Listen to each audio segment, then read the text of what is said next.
Well, you'll be able to in a minute. So, final picks and bans here. We have a Fizz, which I'm assuming would be a mid-Fizz, a Jinx Karma bot lane, a Skarner jungle, and a Cho'Gath top. Skarner's undervalued. I think people complain about his rework a little too much. He's definitely on a little bit weaker than some of the Flavor of the Month jungles, but he's definitely not as bad as people seem to claim. Jinx Karma bot lane, I am a fan of that lane because Jinx has a lot of damage on her own, and the early game traps and everything do set up really easy kills for Karma. Your level 2 combo is pretty potent. Fizz has fallen off a little bit, but is still definitely a strong pick. On the other team, though, we have a Nidalee mid, a Vi jungle, a Renekton top, and then a Leona Quinn bot lane. Congratulations on the Quinspiration. Quinn Leona, that's a lot of kill potential, but not necessarily great scaling. Leona, if she is behind, has a little bit of an issue making plays happen because she is a very all-in engage. Where, let's say, Karma Jinx land an early kill, or even worse, like an early double kill, or you blow your summoners, Leona's going to kind of be poked out of that unless she's playing phenomenally well. So it's definitely a skill matchup, but that's something she needs to keep in mind, that you can't afford to take too much poke. Nidalee mid, I think it has issues in solo queue, but is definitely a strong pick in terms of competitive play and like maximum potential. Vi, obviously very, very strong jungle, and Renekton, he's a huge lane bully. Everyone knows he's ridiculously strong. In terms of runes, I'm going to take a quick peek. Fizz running 2109. Not full AP Quint, so I'm not exactly... Oh, okay, he has some attack speed in there. So he's just got like a weird mixed runes. If I were him, I would focus on maybe finishing up a rune page. Jinx running 15 AD, magic resist per level, and armor, so no lifesteal there. On purple side, I would be keeping that in mind. So any harass they take is going to be painful. She's not going to have a huge way to sustain back through that. 2190 is perfectly acceptable and pretty much what you expect to see them do. GLaDOS, I'm surprised it's 9021 for a jungle. I would expect to see a little bit of defense there. I'm not sure why he's going that deep into utility, but it's fine. He's running attack speed, move speed, magic resist, and armor. That's a sort of old setup for a lot of junglers. It's fine. Cho'Gath 9210, so he's going to be really tanky. He's got his AP Quints, he's got his Magic Pen Blues, Armor, and MR. Pretty standard, no complaints there. 01317 with Hybrid Penetration, Armor, and AP. That's exactly what I run, except I generally would run AP per level Blues or MR if I'm going to be dealing with ranged Trass. But yeah, overall it's fine.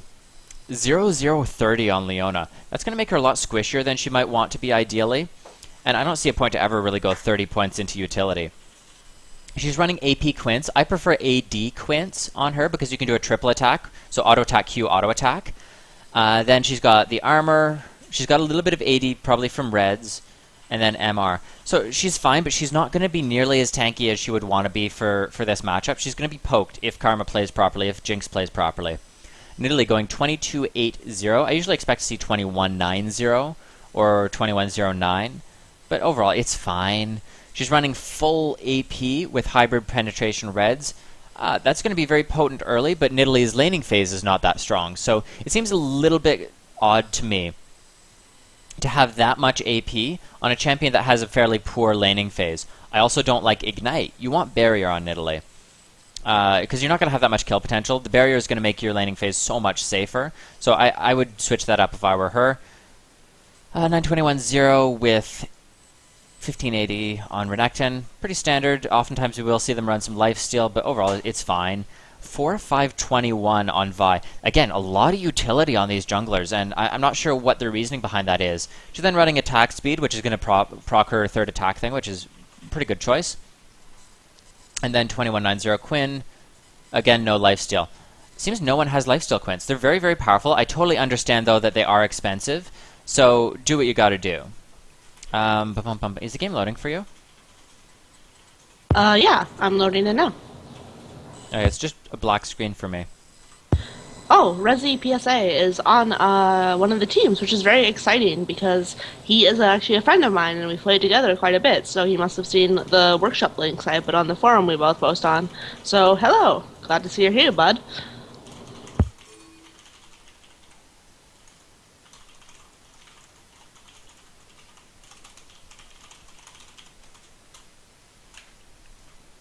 Gotta say, I am very excited about Purple Team's comp. You have Quinn, Vi, Renekton. I mean, Nidalee isn't fantastic. I'm not a big fan of her, regardless of her strength. And Leona, that's a lot of murder potential. Purple Team is ham as hell, and I love it. Actually, both teams are super ham. So this should be very exciting. I'm just going to line up everyone.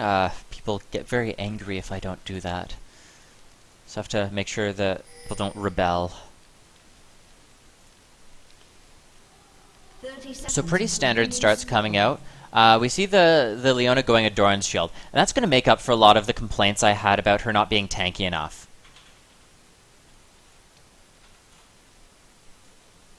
So yeah, that will definitely help. Both top laners opting for Doran's Shield, which is fine, but I might have expected to see like a cloth armor or even a flask or something on Cho'Gath, because he is very mana hungry, and I don't know, I'm just trying to think of any option other than Doran's Shield, because I'm sick of seeing it all the time. Doran's Shield did get nerfed, but it still has pretty fantastic utility in spoke lanes, which are, of course, quite common these days. Jinx and Quinn both start with the Doran's Blade, very standard starts. We're also seeing only one sweeper, and that's on Karma. Karma has a Spell Thief and a sweeper, so I'm really liking those choices. I dislike Karma's starting a ward. Personally, when I play Karma, I want to have 3 health potions, a mana potion, a spell thief, and a warding trinket, because I play a very aggressive early Karma. I want to get a level 2 kill. I want to go ham as I possibly can. Maybe she just decided, though, that it wasn't worth it versus the Leona. So Karma being very brave on bot lane, she's entering the bush, and she knows that Leona is very all-in, but she also requires to be level 3 before she can really do much. So Quinn is taking a lot of harass from Mantra Qs, and Karma is not afraid at all. Drops an Ignite, follows Quinn, almost getting the kill. Oh, she tries to go for the flash Q, but Leona is able to body block it. Slight concern there. She led with a Mantra Q. My favorite thing to do on Karma is you do a level 1 Q auto attack sort of a trade, and then you save your Mantra Q for level 2. You take your binding, your W at level 2, you walk straight up to them. Whoever tries to stop you, you use your W on them, and then lead with the Mantra Q so that you're going to hit both portions of it. That being said, they completely bullied out bot lane, and they're going to get free farm at this point. They're going to be so far ahead in experience, and that's the exact thing I said was going to happen with this Leona. If Leona takes any early harass, she's not able to do that safe all-in engage. And as a result, Karma's going to scale up, and Karma's damage is crazy when she gets rolling. Honestly, just bullying a Leona Quinn out of lane as a Karma Jinx is quite the achievement. A lot of people think that Jinx is an early game bully, and that's because when she came out, she was quite strong if you leveled her Q or landed consistent max Ws. They've hit her laning phase quite a bit, and now she's more of a Vayne than a Graves, as it were. But getting Jinx at advantage in lane with that Karma harass is really going to add up over time and really help her out in lane. I have a slight concern in that Vi keeps trying to come bot lane. She's saying, oh, they're having so many issues, I need to go down there, I need to go down there.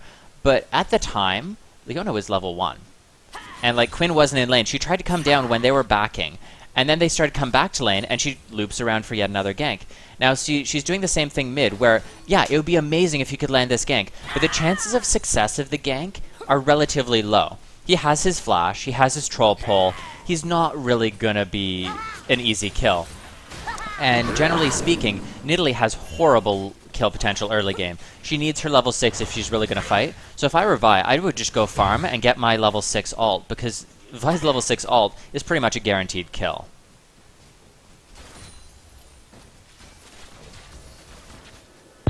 See, it's funny because we talked about Sejuani's weak pre-6 ganks, and that all she has is her Q and her E. And that's one more thing above Vi that she has. All Vi has, oh my gosh, bot lane picks up first blood, which is quite a surprise after that early engagement, but they turned it around quite well. But Vi has her Q for early game ganks, and that's fine, but it's not going to really, she needs her ult. She needs to be farming, but she's rapidly falling behind. Skarner has 2 levels on her right now. And I want to compliment Skarner for going mid lane and picking up all that juicy experience in farm. Again, Vi is trying so hard to land these early ganks. At what cost, though? She's level 3 versus a level 5 Skarner.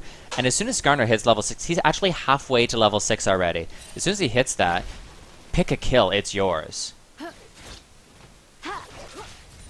So as a Quinn player, I just want to, like, I main Quinn in top lane, not as ADC, but Quinn is leveling blind, and the conventional wisdom on Quinn is that you level vault, but I actually really like that she's leveling blind. Blind is her wave clear, blind is her ranged harass. She knows she doesn't want to vault in against a Karma to get snared or to get E'd by Jinx, so she's playing very conservatively while still managing to have quite a bit of kill potential. For sure. Now, the original First Blood that we saw, that boiled down to Jinx just thinking that she was further ahead in lane than she was, and so Leona just eat her, right? And they don't have a really hard disengage, so they need to be watching their positioning. It's still a Leona. She has the CC, she has the early tankiness and damage, so if she actually manages to get in while still high health before you're able to poke her down, you're pretty much dead. So that's exactly what happened, and we see it happening again right now while Vi's coming down. They land the stun, they land the slow. It's possible that, yeah, they're going to get this Vi, or not the Vi, the Quinn. So good kill there. Nice job staying. See, Vi though, Vi used her Q to get over the wall to come around. She had no gap closer. While bot lane did quite well, Vi didn't really contribute to that. She did on the second kill. But on the first kill, all the blue team had to do was walk away from her. If you're a jungler, and they could just walk away from you without feeling scared, that's not good. Yeah. Unfortunately, Karma did not quite have enough mana. She needed about 5 more mana in order for the Q, and so not able to get the triple kill. But I really like Karma just staying and saying, I'm probably dead, but I may as well kill Quinn, because she's focusing me while the rest of them chase my AD carry. But yeah, you're completely right. If you're using your Q on Vi, that's your CC gone. You don't have your ult yet. So what are you actually going to do in that fight? So Cho'Gath taking a lot of harass from Renekton top lane, which isn't spectacularly surprising. Renekton is a bully, as we discussed last game. Cho'Gath is only 5 CS behind, 7 now. Fizz misses a ult in mid, but he's chasing down Nidalee. He has no mana, though. Nidalee should be able to turn that around for a kill. Not quite able to. She gets a little bit minion blocked. If I were her, I would have just cougared him. Skarner taking away the enemy red buff. Great decision making there. I've actually been really impressed with GLaDOS's play throughout all the workshops. We sort of gave him a hard time because of his AP bot lane Kayle and his obsession with Hurricane on Kayle, which again, it's fine. He makes it work for him, but he's making really solid decisions here. He's saying, okay, I'm going to go get experience mid. I'm going to go counter jungle. I'm going to go do this. And every decision he's making is working out for him right now. Right, you can get away with some silly decisions if your fundamentals are solid. For sure. And see, now we see Vi trying to turn around and come back into the and counter jungle his red. But honestly, I would expect him to just ult and pick up a free kill here. So he pulls her back. This is coming around. Vi tries to Q over the wall, and she makes it. Skarner follows up the flash. Karma picking up another Q with Mantra Q, and blue team is just like, okay, we're gonna take Dragon now. Yeah, we're already on Dragon. I took aggro. Why not just take it? Like, I love blue's decision making there. I love that bot lane swung around. I love that they take Dragon afterwards. I love that mid and bot both came to help when they saw that Vi was in his jungle. Like, there's nothing about that play from blue team that I don't love. Yeah, that was really, really well done. Someone's giving me a hard time because he built 2 jungle items on Skarner. I've completely stopped addressing GLaDOS's build because he does not adjust them based on what we say or suggest. Even if it's like, well, that's not really gold efficient, but it can work in certain situations. It's just like, no, I like it. That's apparently a thing that some LCS people do, is they get a Madrids and then sell it. I don't know if they get a Madrids and a Spirit Stone, but... like I don't know. All I know is that he's going for it, and he's making some good plays, so I'm just going to leave him to his builds. Wow, he has like the ultimate success in workshops. So we have Skarner contested in blue. He did not take it, but Vi should be very afraid right now. She knows that she cannot win in a fight against Skarner one-on-one. She has her ult now, and that's good, but that's also her primary ganking tool. So she's really in a pickle. She's swinging around bot, but bot is retreating. And she is standing on a ward there. Very good E from Leona. See, I love the balls on this Karma. She just turns around and Mantra's Quinn. Even if she doesn't get the kill, I love just the cojones it takes to be like, oh, you want to go all in? Let's dance. Yeah, she's doing a really good job. I want to try and move some of the focus back towards mid and top lane because I haven't really been able to look at their actual mechanics of how they're playing this. I like that Fizz is engaging with E generally and saving his E for disengage, but the way he is using the combo is going to have him out of mana very quickly, and it's not quite enough damage to really go through the amount of burst that she's going to have, or not the healing that she's going to have, because she can just sort of sustain it back up. You also mentioned you were concerned about the D-Shield start on Cho'Gath, and that's really bearing fruit, that decision he made, in that he is constantly dry, and Renekton is resourceless. Mm-hmm. Yeah, like it would suck for him having to go Flask, because of course, yeah, you're a lot squishier then, but at least you're going to have the potions on you to make things happen. Or go Cloth Armor. It'll give you the defenses still, it'll protect you against the Renekton's skills, and it'll allow you to buy 5 potions. Your starting build should be trying to solve a problem. For instance, Cho'Gath chose a D-Shield because he's like, I will be taking a lot of harass. But unfortunately, Cho'Gath, that wasn't the problem he should have been solving. He should have gone, I'm against a resourceless top laner. How can I survive? And the Flask would have been the best choice. The sustain would have made up for the not taking a D-Shield. And he is just so constantly dry that he can't really trade. Yeah, if you were to go for a Flask top lane, my suggestion to him would be push out the entire lane, use your ult on a minion to get a stack, and then go back to base. Like, recharge your Flask, literally just have it constantly ticking so that you're winning the trades.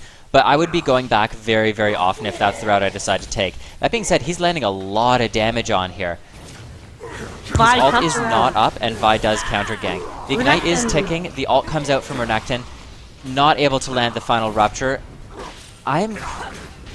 Like, I get that Skarner's here, but I'm questioning this decision to stay. Right, it's just, there's going ham, and then there's just suiciding, and I think Renekton's doing the latter here. Or he's a bait master. Like, Skarner is landing a huge amount of damage here. Yeah. No.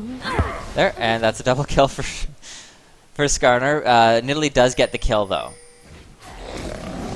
Skarner needs to stay on that side, yeah. I have to say, after last game, I am loving the mobility that both teams have. Both junglers are responding to threats.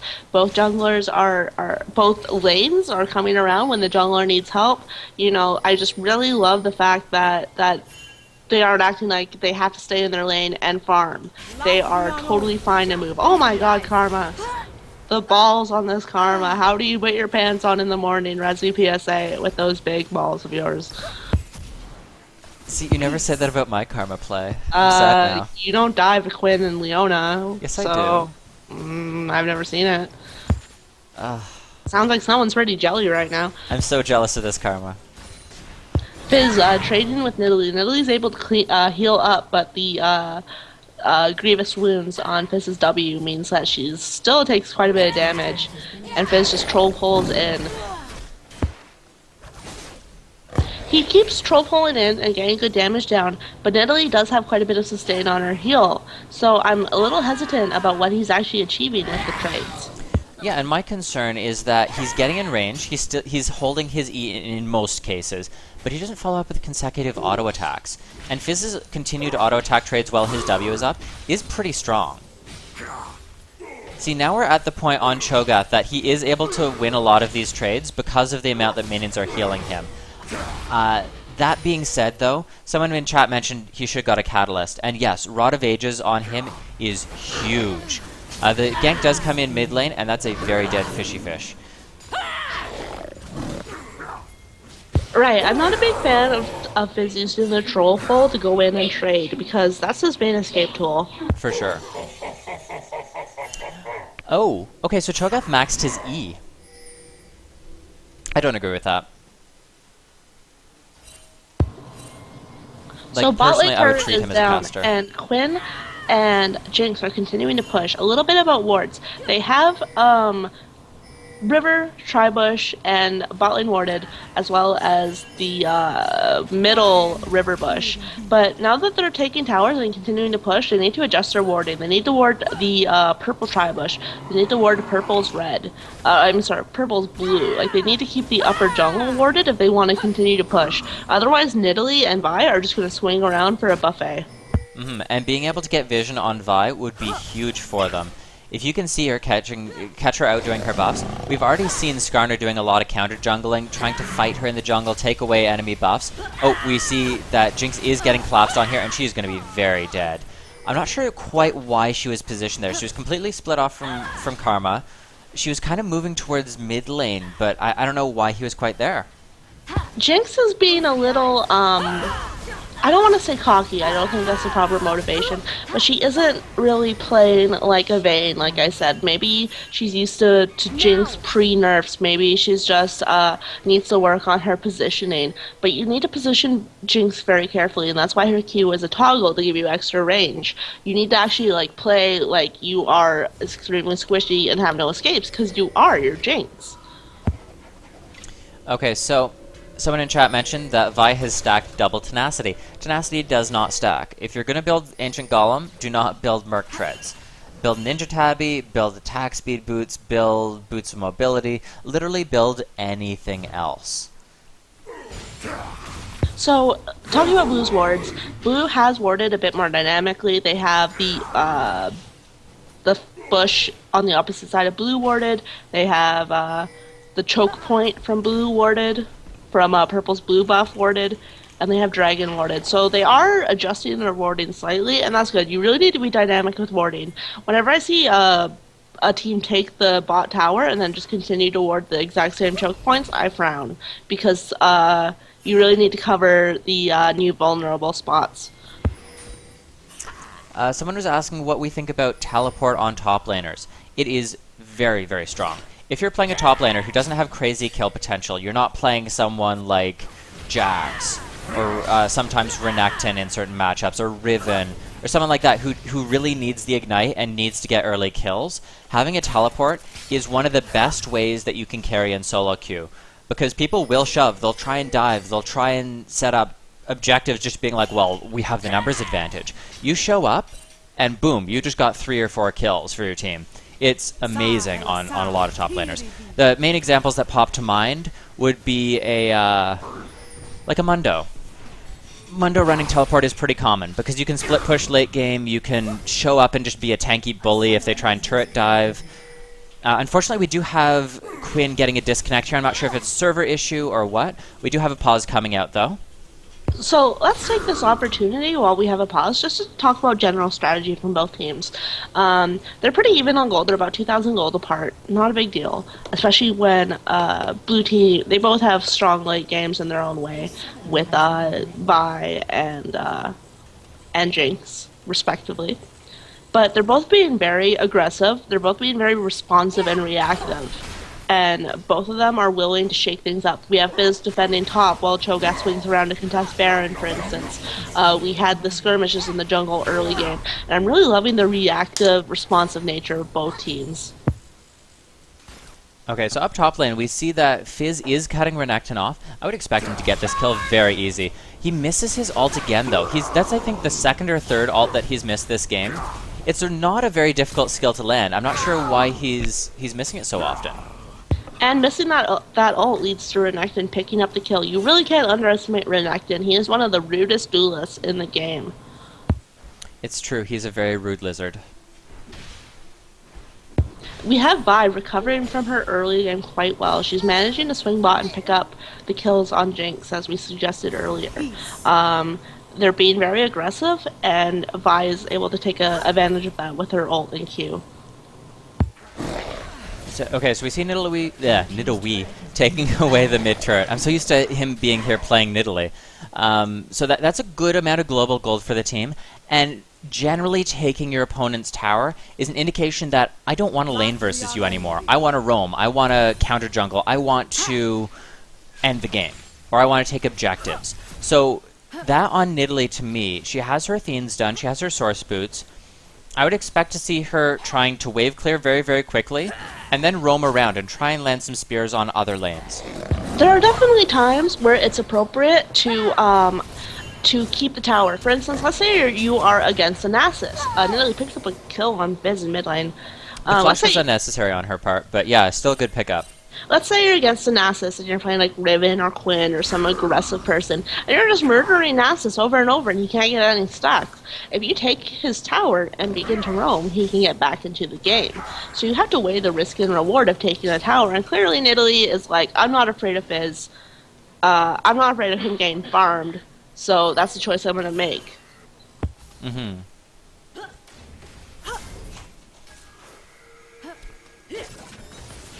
We see a lot of poke bot. They're being very aggressive, especially Karma, and she's low on mana. She is dishing out a lot of pain, but I'm just a little worried. She's being very aggressive against Leona Quinn with no mana. That's not really a fantastic idea. A little concerned for her health right now. And that's what we saw earlier in the game, where she'll try and fight. She'll try and fight so hard, she'll get all that poke in. But then Leona will just sort of turn around and be like, hey, look, you're in my E range, or my allies just showed up. And then boom, you have a dead AD carry. Leona going a little too early, I feel. She is just going to be able to walk away, but I don't think much is going to come of this. Vi's off in her jungle farming, and Nidalee is not down here in time. They are able to send Karma back, but Leona is probably going to have to retreat as well. Her ult is no longer up. Just a quick note, we see Quinn leveling Vault, and Vault's certainly a fine choice to level second, but it's important to note that the attack speed buff on Valor and W... Oh, we have a fight going down bot. Leona goes in, Vi goes in. We have Nidalee and the rest of the team, except for her top lane, following up. Leona gets a Shark on her, walks out. I appreciate that she didn't carry the Shark onto her team. That's super big. Every single time I look, this Vi has missed pretty much every Q. And it makes me very sad, because it's just not charging up quite long enough. Very good collapse and retreat from blue team, just saying like, okay, chase me, chase me, chase me, chase me through the turret, I'm going to slow you, I'm going to shield myself, I'm going to just sort of cycle aggro as best I can. Eventually Fizz does go down, but they are able to extend that chase long enough so that they don't lose more members, and they're able to return and fight and take 2 down. Seriously, I love how Nidalee and Vi roam bottom, so Fizz goes down as well. He doesn't take the tower, he goes, I'm going to help my team out down there. And just the decision-making from both teams is very aggressive, but it's also very dynamic, very reactive, and I'm really loving it. But as I was saying, on Quinn, if you level W second, that can be a valid choice, as it gives a Valor a massive attack speed boost. And stats-wise, Valor is one of the best bruisers in the game. So that's definitely something to consider if you are planning to play a very aggressive Quinn.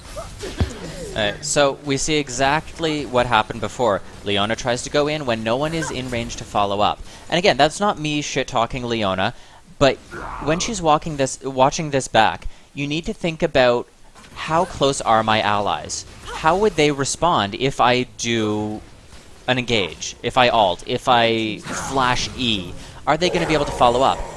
What's the best case scenario and what's the worst case scenario? And then you need to communicate your action to your team.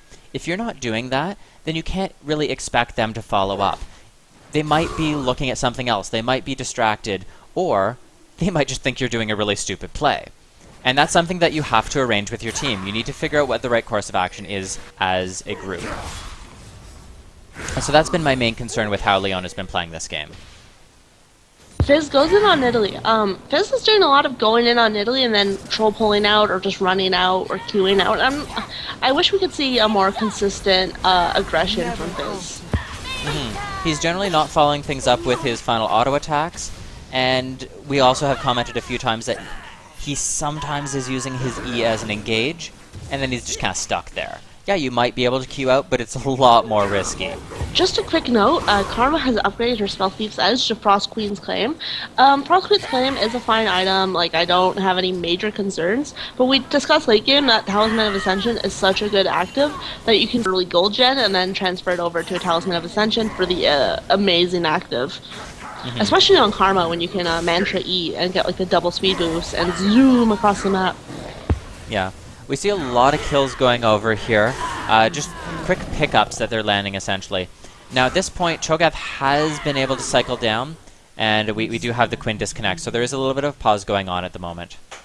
Quinn is reconnecting extremely quickly, though, so there's that. It's not as though she's having any major gaps in the play. Rampage.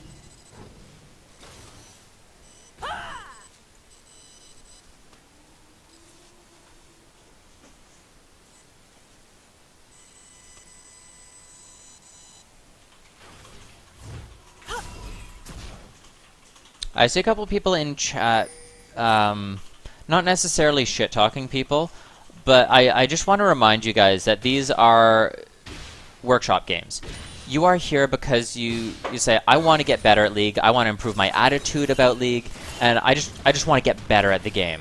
Unfortunately, Quinn is lagging again, so things are not going that well, and unfortunately I know there are still some server issues going on, but just play as best as you can. But yeah, you are here because you want to improve. If you're going to be here and start complaining about, oh my god, I have shit allies, team throwing game, GG, matchmaking, please. No, that's not the right attitude to have. If you're here, it's because you want to improve. Everyone here wants to improve, so offer them advice. Hey, I see that you're using E to engage. That might not be the best case. Hey, we could use some wards in this area. Like, that would be really cool if you could buy some. Or, like, that item build might not be the right thing. Offering advice is always the best course of action over raging or verbally abusing. I'm not saying anyone is verbally abusing. I can't really see too much going on here. But just reminding everyone in both the game and in the stream chat. And just a quick note, due to the community nature of this stream, you may feel as though you're best buddies with someone when really they don't have that same perception. And you're just joking around, being lighthearted, but they might see that as an insult. Obviously, it's fine to joke around, but just try to keep it fairly toothless and not aggressive. Joking around is fine, but text doesn't convey tone very well, so just keep that in mind. For sure. Now, Fizz sacrifices himself, essentially, but in the meantime, Quinn is able to chase down the rest of them. Great aggro swap on Purple Team, just staying barely healthy enough, focusing whoever they can safely.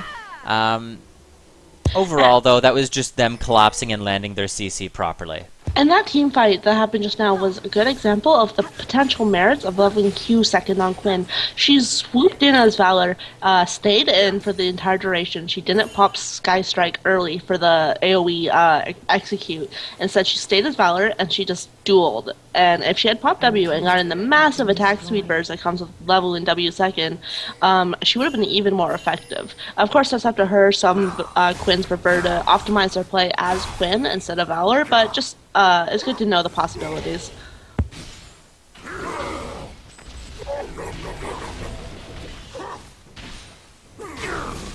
So this Cho'Gath is pretty much able to ignore Renekton as long as there's minions dying.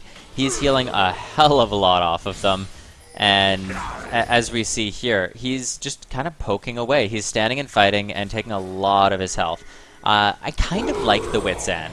Like, it's a kind of mediocre item on most champions, but being able to reduce magic resist through auto attacks and just like shred them down, I like it. It's cool. I'm happy seeing it. Here we have Blue pushing down top tower. It only takes a couple of auto attacks. Karma is taking some tower hits, though. Fizz misses the R again. He's just not landing sharks. I have seen him land one shark so far, which isn't to say he has only landed one shark. But I've only seen him land one so far, and it was on Leona. And that just boils down to take the tower and run, if you can do so safely. They had some wards in that area, but they didn't really react. It's like half of them are fighting, half of them are running. Nothing's really going in their way. So just disengage the fight, save yourself. At that point, it's pretty much every man for himself. Yeah, it would be nice for like Karma to throw some like Qs and Frost Queen and stuff behind her to shield her allies. That's all great. But I don't see a reason to stay and fight when you know the enemy team's collapsing. Now we have Purple Team swinging around for Baron. They know that Jinx is bot. They know that Skarner was not in the team fight up top. And they know that they have killed Fizz. So they make the decision to risk going for Baron. They may not be able to take it. It looks like they will. But I appreciate the decision making and just the balls that went into that decision. Very refreshing to watch. It was a relatively risk-free play, knowing that Jinx is down there, that some of the enemies are dead and the rest are low or back in base. Jinx did nearly take down one of them with her ult, but unfortunately it wasn't enough, and Skarner chose not to engage, which was the right decision, of course, but it means that they escaped unharmed. I want to give a huge compliment to Blue Team warding right now. They have their jungle lit up like a Christmas tree. Most of it is top side of the map, which it looks like they're trying to protect against them ending the team. Oh, sorry, ending the game, like trying to push in and just finish things, which seems a little odd. But overall, the amount of warding and where they're placed is all really, really good. I would like to see a little bit more in the enemy jungle. Right now, there's only one there, but it's possible they just weren't able to safely make it to that area. Again, we see Blue Team showing up, and Purple Team just being like, no, I'm throwing CC at you now. Blue Team seems to try and fight before their team's in position. I just want to discuss the initiation of that fight. Vi came in, Vi Q'd to get in distance, and then R'd Karma. Karma was far away from them, so Karma blew Flash as well, dragging Vi further away from the engagement. It went quite well because their team fight is mean as hell, but in a different game that could have led to Vi dying with no real advantage. I am very shocked that they didn't go in onto Vi. When Vi uses her ult like that and gets dragged, yes, it could be extremely helpful to turn around and punish her for it.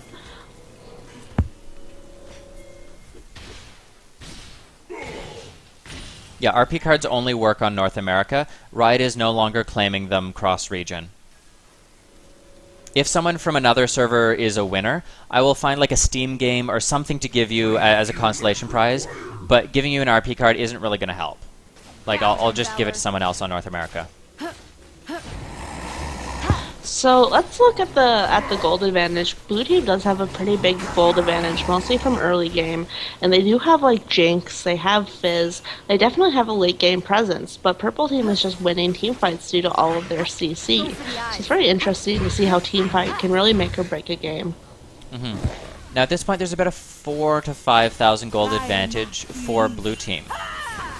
They're losing fights, but they're still way ahead in gold, they're ahead in towers, and I would like to see them translating that into good team fights. But again, they just seem to be fighting before they're in position.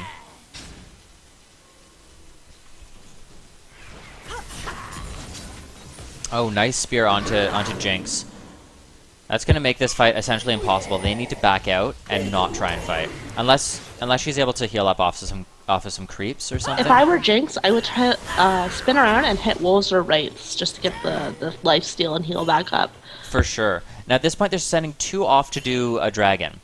Looks as though, no, I think the rest of them are going to join, but they can just sort of keep Nidalee poking around in the jungle or mid and stop them from trying to come. Obviously they do it very, very quickly, but I would have liked to see Nidalee continuing on the poke and zoning a little bit more. Not necessary in this fight though. Big props to both teams for their objective control. We've seen a lot of attention paid to Dragon and Baron during this game, and that's really great to see. Go for the eyes.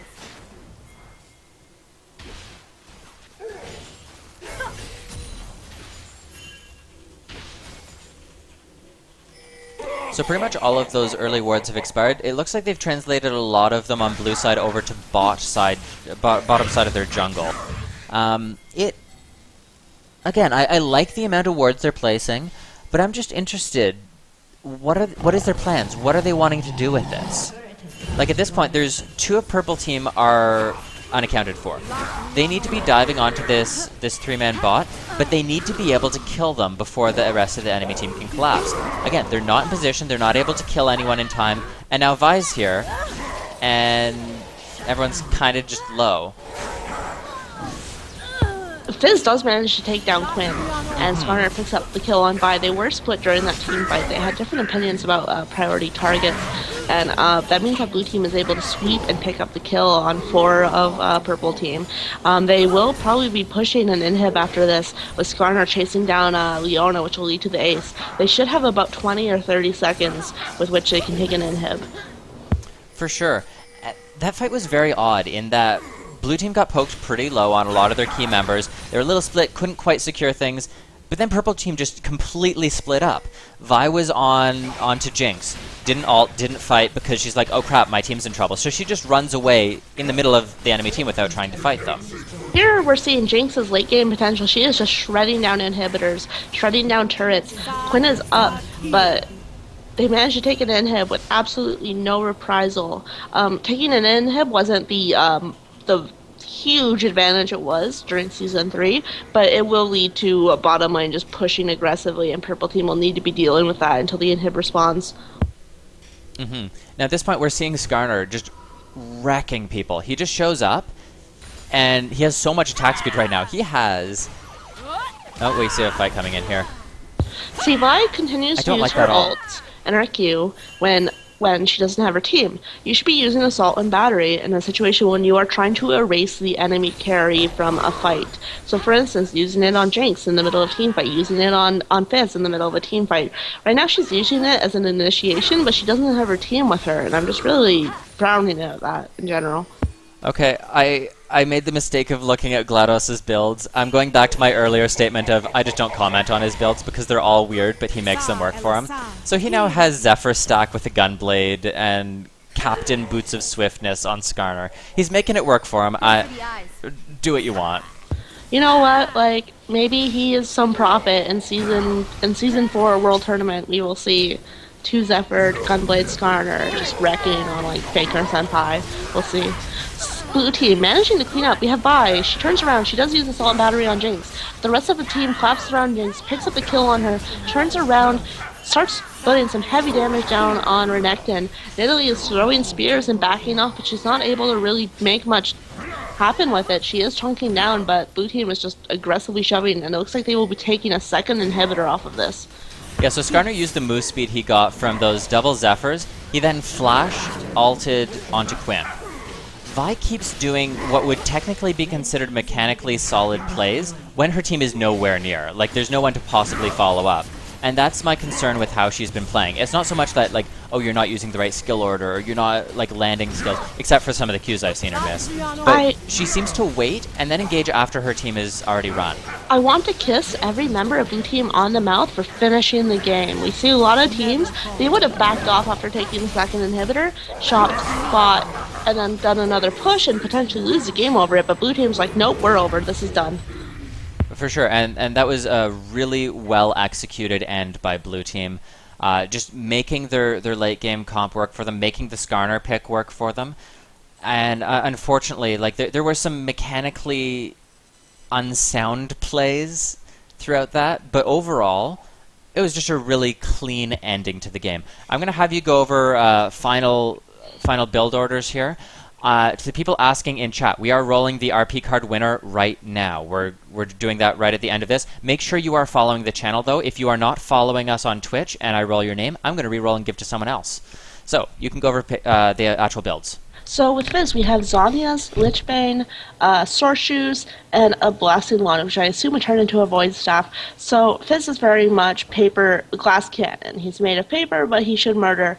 And that would be fine, but like we mentioned, Fizz wasn't hitting sharks and he wasn't following up aggressively, so the extreme hamness of his build didn't necessarily work out.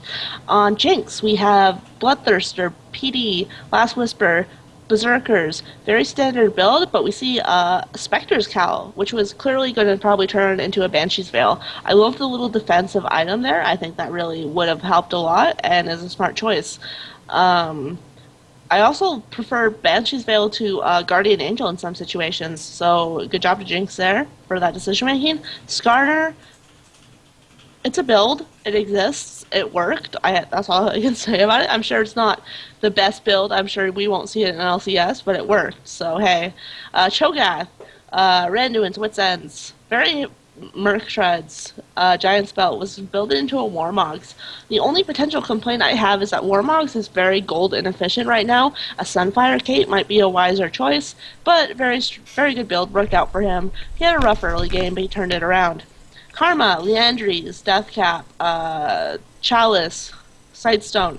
Frost Queen's Claim, like we said, Frost Queen's Claim, it doesn't need to be upgraded the whole way. You can get the early gold advantage from Spell Thief, and then get a Talisman of Ascension instead if you prefer the strong active. But her build was quite fine. I don't really have any major complaints there.